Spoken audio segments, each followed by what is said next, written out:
Welcome back to the channel friends. अभी मैं एक ईमेल देख रहा था और मुझे एक साहब ने पूछा कि यार म्यूचुअल फंड्स और टी बिल्स के अंदर क्या डिफरेंस है। तो म्यूचुअल फंड्स और T bills, by the way, mutual fund जिस जिस म्यूचुअल फंड की हम बात कर रहे हैं वो मनी मार्केट के म्यूचुअल फंड्स है। म्यूचुअल फंड पे मैंने बहुत सारी वीडियोस बनाई हुई है, टी बिल्स पे मैंने बहुत सारी वीडियोस बनाई है। आप उनका मैंने लिंक डिस्क्रिप्शन में भी डाल दिया है, यहाँ कार्ड में भी आपको नजर आ रहा होगा, उस पर जाके देख सकते हैं। ब्रीफली स्पीकिंग, टी बिल्स क्या चीज़ है और म्यूचुअल फंड इक्विटी मार्केट के नहीं, मनी मार्केट के म्यूचुअल फंड्स क्या हैं और क्यों इसमें कंपैरिजन हो रहा है, उसके बारे में थोड़ा सा एक बैकग्राउंड दे दूं मैं आपको। टी बिल्स क्या होते हैं? टी बिल्स बेसिकली गवर्नमेंट आपको अपनी तरफ से इशू करती है, एक तरह के बॉन्ड्स होते हैं। वो डिफरेंट टेन्योर्स के बॉन्ड होते हैं, 3 महीने, 6 महीने, 1 साल, इस तरह के बॉन्ड्स होते हैं। और वो आपको इशू होते हैं और आप उनके ऊपर एक फिक्स रेट मिल रहा, प्रॉफिट का रेट मिल रहा होता है आपको।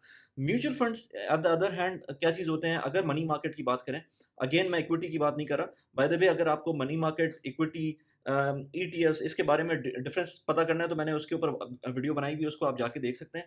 क्विकली मैं आपको बताऊं, मनी मार्केट के म्यूचुअल फंड्स भी आपके बिहाफ पर डिफरेंट जगहों पर, डेट मार्केट के अंदर और डिफरेंट किस्म की जगहों पर वो इन्वेस्ट कर रहे होते हैं फिक्स्ड एसेट्स के अंदर, और वो आपको उसका रिटर्न दे रहे होते हैं।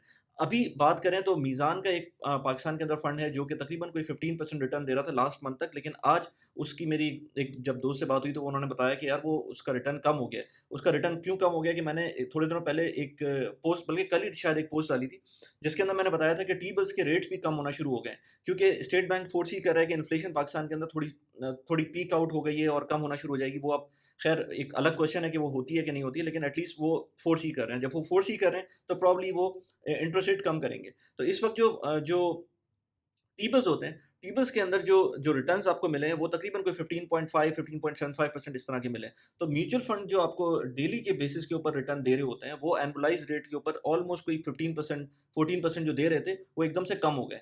तो उसका रीज़न क्या है? अच्छा, उसके अंदर अब किस में आपको इन्वेस्ट करना चाहिए? रीज़न तो आपको खैर ये पता है ना कि जब जिस चीज़ के अंदर म्यूचुअल फंड इन्वेस्ट कर रहे हैं, वो जब वही चीज़ आपको प्रॉफ़िट कम देगी तो ऑटोमैटिकली म्यूचुअल फंड्स के भी रिटर्न कम हो जाएँगे। लेकिन आपको अपनी स्ट्रैटेजी किस तरह से बनानी चाहिए, either for T-bills, either for mutual funds money market में, जो कि डिविडेंड आपको पे कर रहे हो every day, let's say daily dividend pay कर रहा हूँ। क्योंकि कंपैरिजन हम वो कर रहे हैं शॉर्ट टर्म का, जब आपको शॉर्ट टर्म में इन्वेस्ट करना है। शॉर्ट टर्म के अंदर जो आपको इस वक्त लेट्स से मीज़ान का जो रिटर्न मिल रहा है वो 14% मिल रहा है, और जो टी-बिल्स का रिटर्न है वो तकरीबन कोई लेट्स से 15.5% के ऊपर आपको मिल रहा है।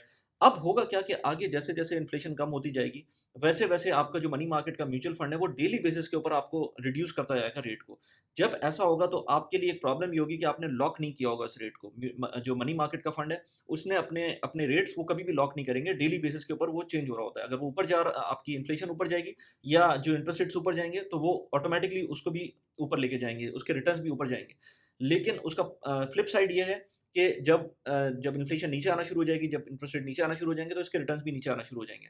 उस टाइम पर अगर आपने पीछे लॉक किया होगा टी-बिल्स के अंदर, लेट्स से 3 मंथ्स का, 6 मंथ्स का, 1 ईयर का टी-बिल अगर आपने लॉक कर लिया होगा तो आपको उस वक़्त फ़ायदा होगा। लेकिन इसका फ्लिप साइड अगेन, टी-बिल्स में इन्वेस्ट करने का फ्लिप साइड ये है कि नेक्स्ट मंथ, लेट्स से अगर नेक्स्ट 2 हफ्ते बाद दोबारा से जब बिडिंग होगी और उस टाइम पर लेट्स से इंटरेस्ट रेट ऊपर चले जाते हैं, तो आपको उसके अंदर नुकसान हो जाएगा, क्योंकि जब जब रेट्स ऊपर जाएँगे तो उस टाइम पर आपको पिछला वाला आप लॉक हुए हो चुके होंगे।